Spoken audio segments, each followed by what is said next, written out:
नमस्कार, ये आकाशवाणी शिमला है। अब आप प्रभा शर्मा से प्रादेशिक समाचार सुनिए। प्रधानमंत्री नरेंद्र मोदी ने आज वीडियो कॉन्फ्रेंस के माध्यम से विशेष डिजिटल भुगतान व्यवस्था ई रूपी की शुरुआत की। ई रूपी डिजिटल भुगतान की नकदी रहित और स्पर्श मुक्त व्यवस्था है। इसके उपयोग से डिजिटल क्यूआर कोड या एसएमएस से प्राप्त ई वाउचर के माध्यम से भुगतान किया जा सकेगा। ई रूपी में कार्ड और नेट बैंकिंग की जरूरत नहीं होगी। इस अवसर पर प्रधानमंत्री ने कहा कि देश डिजिटल शासन और ई रूपी को नया आयाम दे रहा है, जो प्रत्यक्ष लाभ अंतरण को सशक्त बनाने में अहम भूमिका निभाएगा। उन्होंने कहा कि ई रूपी एक भावी सुधार है, जिसे ऐसे समय शुरू किया गया है जब देश भारत की आजादी का अमृत महोत्सव मना रहा है। प्रधानमंत्री ने कहा कि ई रूपी के वाउचर विशिष्ट उद्देश्य के लिए हैं और ये सुनिश्चित करेंगे कि वाउचर का लाभ विशिष्ट सेवा के लिए प्राप्त किया गया है। प्रदेश विधानसभा का मॉनसून सत्र आज से शिमला में शुरू हो गया है। विधानसभा की कार्यवाही दोपहर 2 बजे शुरू हुई। विधानसभा अध्यक्ष विपिन परमार ने कहा कि सत्र के दौरान केंद्र और राज्य सरकार की ओर से जारी कोरोना संबंधी दिशा निर्देशों का कड़ाई से पालन किया जा रहा है। उन्होंने सदन की कार्यवाही सुचारू रूप से चलाने के लिए सभी सदस्यों से सहयोग करने की अपील की। उन्होंने बताया कि सत्र के दौरान विधानसभा सदस्यों, अधिकारियों, कर्मचारियों तथा मीडिया के लोगों की सुरक्षा के लिए कोविड प्रोटोकॉल के तहत समुचित प्रबंध किए गए हैं। सत्र के दौरान कुल 10 बैठकें होंगी। मुख्यमंत्री जयराम ठाकुर ने आज शिमला स्थित राजभवन में राज्यपाल राजेंद्र विश्वनाथ आर्लेकर से भेंट की। ये एक शिष्टाचार भेंट थी।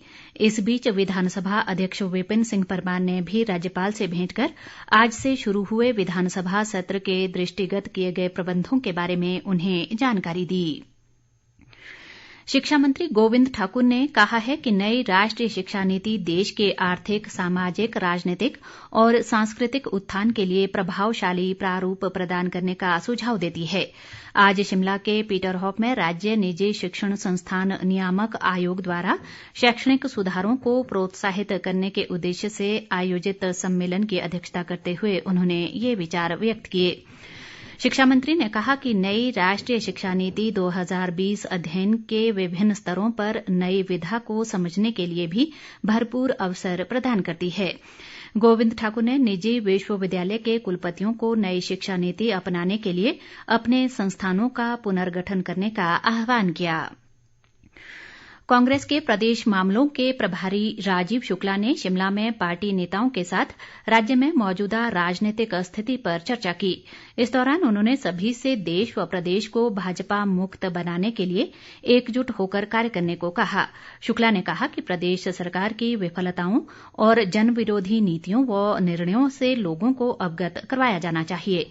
इस बीच प्रदेश कांग्रेस अध्यक्ष कुलदीप राठौर ने कहा है कि राज्य में होने वाले उपचुनाव के लिए पार्टी पूरी तरह तैयार है और एकजुटता व मजबूती के साथ चुनाव लड़कर जीत हासिल करेगी।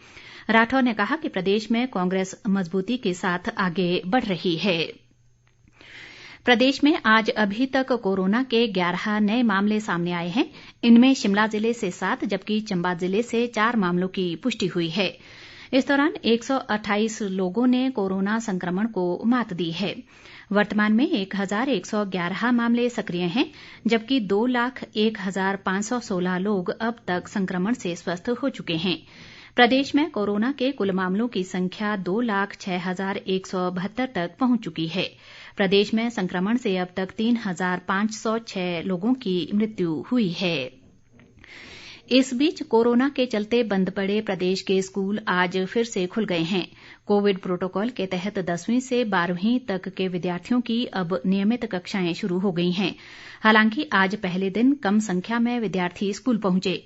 शिक्षा विभाग ने सभी स्कूलों के प्रधानाचार्यों को कोविड एसओपी का सख्ती से पालन करने के निर्देश दिए हैं और स्कूलों को अपने स्तर पर माइक्रो प्लान बनाने को भी कहा गया है। स्कूल परिसर में भीड़ एकत्रित न हो इसके लिए विद्यार्थियों के आने जाने के समय में 10 से 15 मिनट का अंतर रखा गया है। एसओपी के मुताबिक स्कूलों से कहा गया है कि दोपहर भोजन का समय भी अलग अलग और थर्मल स्कैनिंग करने के बाद ही विद्यार्थियों और अध्यापकों को स्कूलों में प्रवेश मिलेगा। इसी के साथ ये समाचार बुलेटिन समाप्त हुआ। नमस्कार।